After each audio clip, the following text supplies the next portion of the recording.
Hey everybody, Jeremy here. So today I'm going to be trying out this espresso machine. So this was created by a company called Sincreative, who was also kind enough to send me this so I can check it out. So thank you very much for that. And in this video, I'm going to be showing you all the functions of this machine, what you can do with it, everything that it comes with. And then I'm also going to make myself an espresso and hope that it all goes well. So if you're interested in picking up this machine after you check out this video, I'm going to leave links in the description where you can find them. You can get it directly from the Sincreative website. At the time of this video, when I'm recording it, the price is $450 on their website. And you can also go over to Amazon.com. Last price I saw on there was $500. So dynamic pricing. So make sure that you check out both so that you can get the best price possible. So this is the type of machine for people who love, and I mean love, their coffee, love their espressos, and they're always going out 5 days a week getting themselves a cup. And something like this could save you some money in the long run if you're always spending money on espresso every time that you go out.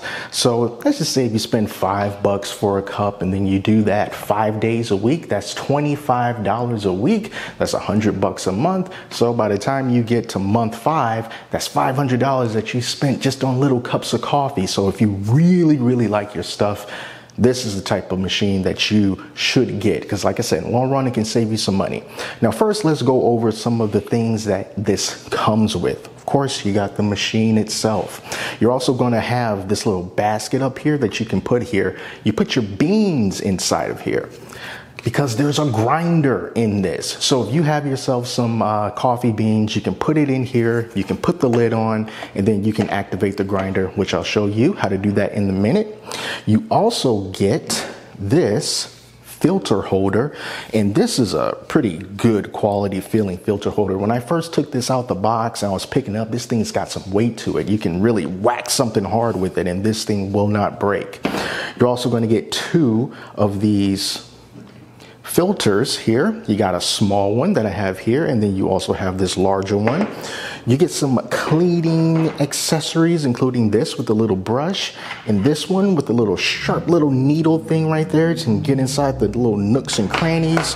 You got yourself a little coffee scoop here, and then you have the all-important tamper, which is very important. You're going to need that. And then you also have this, which you could attach to the machine so that you can put this filter holder in order to ground up the beans, and the grounds are going to go into this. So that's all the accessories that you get. Now on this machine, you also have a water tank on the back of it. Very easy to fill. You take off this lid, it flaps all the way back, so you can take it over to your refrigerator, fill it up with some water that way, or if you have yourself some water in a gallon jug, you can just pour it over in there. Really easy to get the water in there. It's nice and it's out the way. Don't have to worry about that. I'm going to swing around to the front of this machine and also show you that down here at the bottom, this is where all your drippings are going to go. Your little coffee drippings and your water is going to go down into this tray, which is removable. And then here's the little reservoir down here at the bottom. So let me just put this back here. On the front, you also have a milk frothing wand right here. Yes, you can froth milk with this machine, and it's on this articulated arm. So you can see you can rotate it front and back, side to side, get the desired angle that you want in order to froth that milk. The settings on the front of this machine, if you can look at it, you'll probably say, hey, this looks a lot like one of the Breville espresso machines. And it's very comparable to that, and it has a lot of the same similar features, but the price is much lower. I do like the construction of this, nice stainless steel. It does feel like it's a nice quality machine, and I love these LED lights behind these different buttons. They glow a nice sort of light blue, and it looks really nice, especially in a dim room. But anyway, here are the functions of it. You got the power button right here. Over here you have hot water, so when you want to flush out some of those pipes, or maybe you just want some hot water, you can press that. The hot water comes out of this wand here. Here you have the pressure gauge, which is so important because it's going to determine whether or not you can get a decent shot of espresso. Ideally, you're going to want that gauge to be right there in the middle, in the espresso territory. Otherwise, you might get a cup that's a bit bitter. And hopefully we can nail that the first time. And then you also have the option of doing a single shot or double shot. One button press is all you need.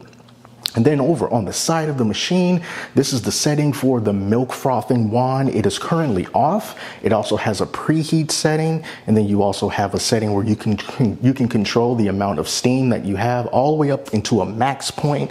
And then you shut it off by just turning it all the way up. And I'm not going to preheat right now, but I will tell you, I really like this dial. Can you hear it? It's a very audible, very satisfying click when you move this dial. I really do like that. So those are all of the features of this machine that you need to know. So right now, I'm going to make myself an espresso. So before we do that, we have to use beans. I'm going to grind those beans. You can use whatever beans that you want, but I decided to go for some beans that were roasted by a local roastery in northern Georgia, from Alma Coffee. So they're located in Canton. It is a family-owned business, and I went up there to get some beans. I actually got a variety of different beans. So the ones that I'm going to be using here is their Dreamer roast. It's a decaf because it's almost like 8 o'clock. I'm going to go for a decaf, and this should have hints of creamy chocolate and citrus fruit. It's from the Selva Negra farm in the Matagalpa, Nicaragua region. At 1,400 meters is where these beans are grown. So that's awesome. Glad to support some local businesses here. And here are the beans right here. Now, you don't have to measure them, but I decided to measure the beans because I see that's how the pros do it, and I want to do this justice. So that's why I went out and I got this scale from Amazon. And this scale here, I used to measure about 13 grams of these beans. So let's get started. Let me show you how this thing works. First, let me take this top off, and I'm going to pour the beans over here inside of this grinder. Like I said, you can just fill this thing up and just have the beans there, but you know, I just kind of like to just use the amount of beans that I'm going to need just for this occasion. So they're all down in there. I'm going to put the top on, and this is the smaller filter, so this is what I'm going to be using. This is the filter holder, and I'm just going to press that down in there. A very satisfying snap. And now we're going to move over here to the grinder. Now this is the holder here. You can see, like, if I put this in there, it kind of just holds itself in place, and you push this towards the machine, and that's going to start the grinding process. And if you want to stop the grind early, just pull it away. So it's pressure activated. Oh yes, one more thing before I forget. This dial here is extremely important. This controls the fineness of the grind that you're going to be getting, whether you want something that's more coarse of a grind or if you want a finer grind.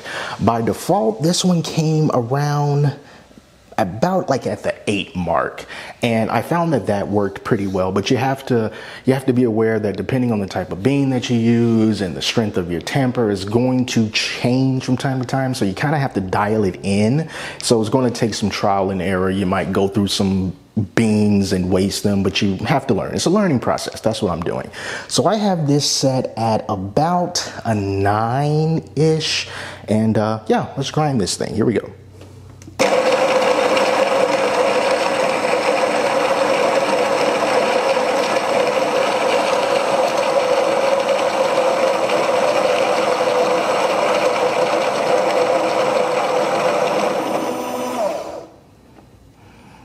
All right, so we're just going to take that out, and I'm just going to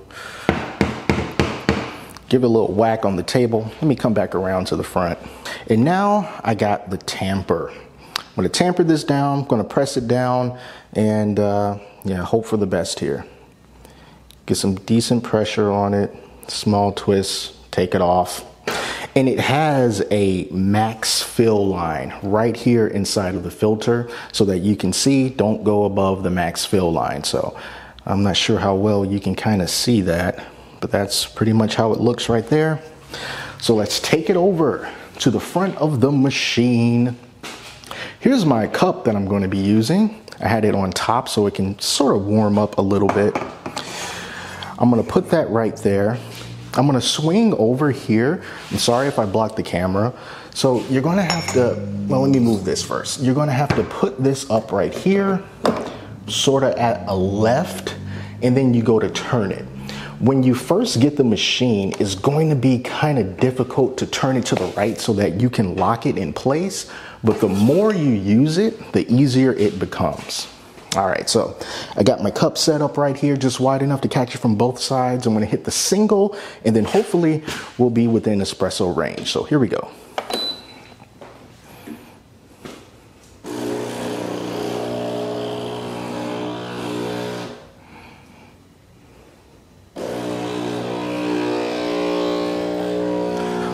All right, so we are climbing.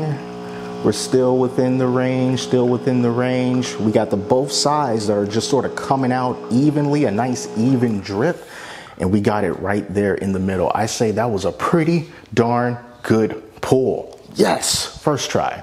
All right, so let me take this off real quick. I'm gonna show you what this looks like, but we're not done yet. So this is what that shot looks like. Looks really nice on top. All right, so now we are going to froth some milk. So let me put this right back here and let's grab some milk.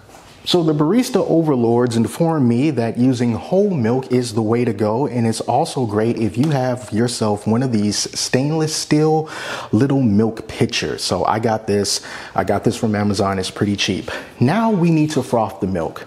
Over here on the right side, we have some functions here: off, preheat, and then the max setting. We're going to turn this over to preheat. And when we have this on preheat, we can see that this little light here is blinking, and it's going to continue to blink until the preheat is complete. So now that the preheating is done, I'm going to take this wand, and I moved it out a little bit so that I can froth this milk. So I'm going to put the tip in there just a little bit. I'm going to turn it up to max. And the steam is going to do its thing. Let me move back a little bit. Now the espresso overlords also informed me that you'll know when it's time to stop steaming once the bottom of this pitcher becomes a little bit too hot to the touch. And we are getting there, we are getting there, and we are there. All right, so I'm going to turn that off. Now that we're done, I'm going to immediately take this little paper towel here, and I'm just going to wipe this down to get some of that milk off. There we go. And this is the consistency of the milk. They say that it should look like wet paint, so I think that that's pretty close, yeah? So now we're going to take our milk.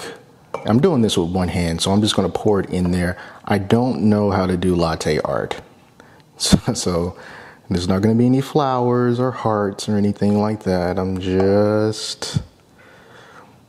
See, this is where you would do it. This is where you would make the fancy design, but I don't know how to do that. So there we have our espresso.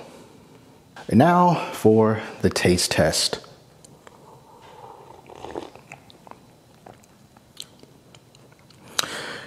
Yeah, you know what? It's so important to really try to get that espresso range to be right there in the middle, because this cup right here is not bitter. It doesn't make me go like, oh man, this needs like a lot of different things. And I've made really bitter cups before, but it's just all about trying to get that technique down. But once you do,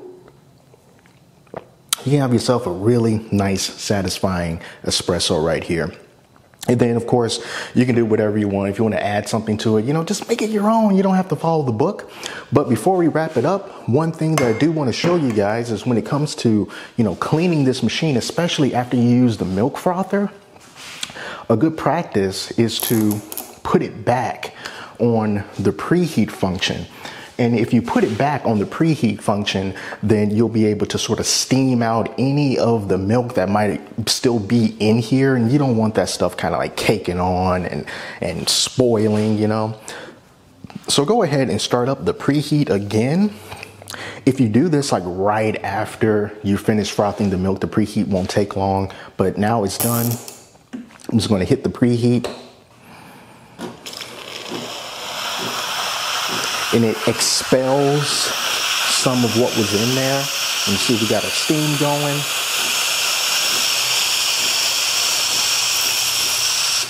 I just let it do that for a little bit, and now it's done. And then just as a little extra precaution, just so it can be a little extra clean, once it's finished doing its thing and is running through its cycle, I like to also hit the hot water button and let the hot water spill down into the reservoir so that it can be a little bit extra clean. You'll know that the hot water is ready to go once the light illuminates behind it. So just make sure that this wand is over this drip reservoir and just hit the hot water button. And when you do, the hot water will flow through here like it's doing. And I just want to let that run for a handful of seconds. I think that's good enough. Push the button, turn it off, and then we are done. And that's how I make sure that that part is clean. So overall, my experience with this machine has been really, really fun. As someone that's just really wanting to learn more about this and appreciating all the people who put so much time and effort and science and everything into making their perfect cup of coffee, having a machine like this on the countertop is just absolutely awesome to have. I think that the quality of this machine is good. The parts that it comes with, everything just feels very solid, very, very quality. It feels like it's going to last for a long time. This machine is very nice to look at. I love the illuminating back buttons. The attached grinder is a huge plus. You know, it just pretty much gives you everything that you need to get started. And then you can just buy little accessories for yourself, like the little pitcher for the milk frothing, or a scale if you want to measure out your beans. Those are things that you can just add on for yourself as time goes on, or at the very beginning like I did. But overall, I like this machine. I think it's fantastic. I think that it's very nicely well made, good construction, and hey, what more can I say? I think it's a winner. So once again, if you want to check out this machine, I'm going to leave 2 links in the description, one to Sincreative's website, the other one to Amazon, so you can check out both of those and make your purchasing decision if you so desire. But that is it, guys. It's been a great experience, and I do want to thank you very, very much for watching. I'm going to enjoy this decaf cup, and until next time, I'm Jeremy. I'll talk to you later.